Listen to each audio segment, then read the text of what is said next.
Telugu facts ఛానల్కి స్వాగతం. దయచేసి సబ్స్క్రైబ్ చేసుకొని ఒక చిన్న లైక్ వేసుకోండి.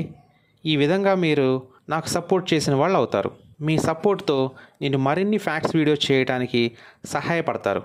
ఇంకా ఎందుకు ఆలస్యం, వీడియోస్ని స్టార్ట్ చేద్దామా?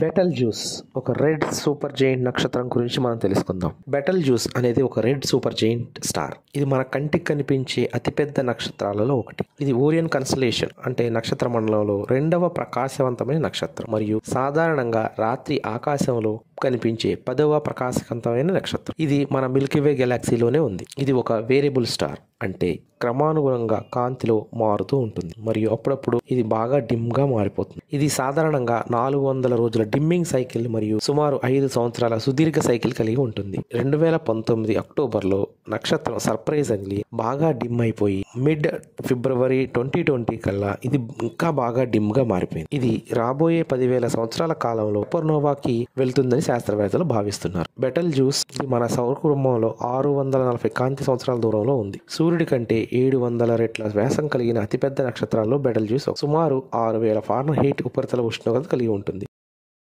ఇంత పెద్దగా ఉన్న ప్లానెట్ అంత చిన్నగా ఉన్న స్టార్ చుట్టూ తిరుగుతూ ఉందా? దీని గురించి కొంచెం తెలుసుకుందాం.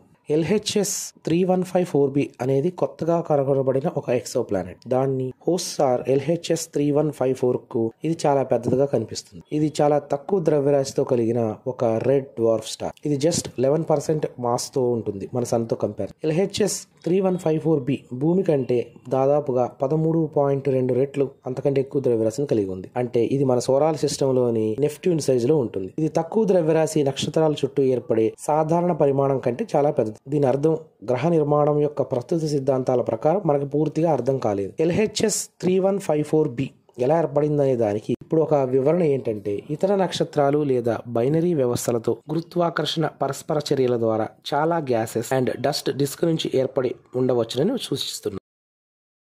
మన విశ్వంలో చాలా పెద్ద నక్షత్రాలు ఉన్నాయి, కానీ యువై స్కూటీనే ఎందుకు తెలిసిన పెద్ద నక్షత్రం అని అంటున్నారు? విశ్వంలో అనేక నక్షత్రాలు ఉన్నాయి, కానీ వాటిని ఖచ్చితంగా కొలవలేదు. ఒక నక్షత్రం యొక్క పరిమాణం, దాని ద్రవ్యరాశి, ఉష్ణోగ్రత, కాంతి మరియు కూర్పు అంటే అవి ఏ మూలకాలతో, హైడ్రోజన్ ఆర్ హీలియం అంటే మూలకాలతో తయారైంది అనే అంశాలపై ఆధారపడి ఉంటుంది. వేర్వేరు పద్ధతులు వేర్వేరు ఫలితాలను ఇవ్వగలవు మరియు వివిధ పారామీటర్లలో కొంత డిఫరెన్షియేట్స్ ఉంటాయి.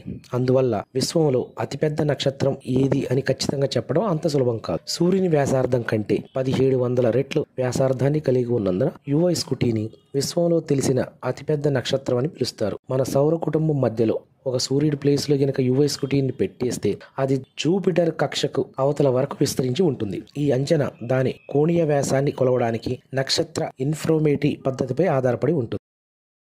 జూపిటర్ యొక్క గ్రేట్ రెడ్ స్పాట్ అనేది ఏంటి?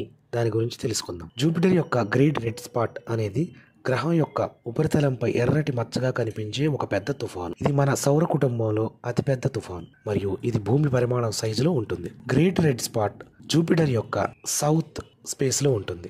ఇది జూపిటర్ యొక్క గ్రేట్ రెడ్ స్పాట్ అనేది దీర్ఘ వృత్తాకారపు యాంటీ సైక్లోన్. ఇది మన సౌర కుటుంబంలో అతిపెద్ద యాంటీ సైక్లోన్ తుఫాను. ఇది దాదాపుగా 16,000 కిలోమీటర్ల పొడవు ఉంటుంది. దీని అంతర్గత లోతు మరియు నిర్మాణం గురించి మనకు పెద్దగా తెలియదు.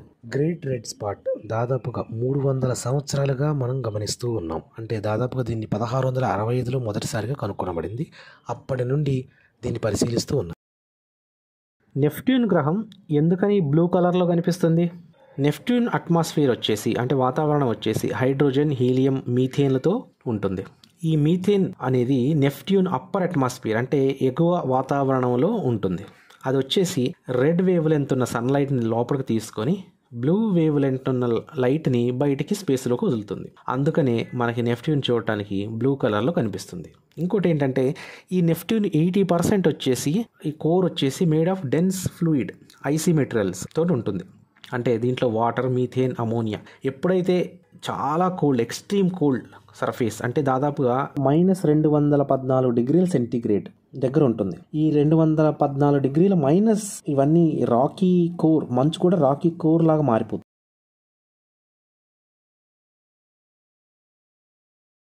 దయచేసి సబ్స్క్రైబ్ చేసుకొని ఒక చిన్న లైక్ వేసుకోండి. ఈ విధంగా మీరు నాకు సపోర్ట్ చేసిన వాళ్ళు అవుతారు. మీ సపోర్ట్తో నేను మరిన్ని ఫ్యాక్ట్స్ వీడియోస్ చేయడానికి సహాయపడతారు.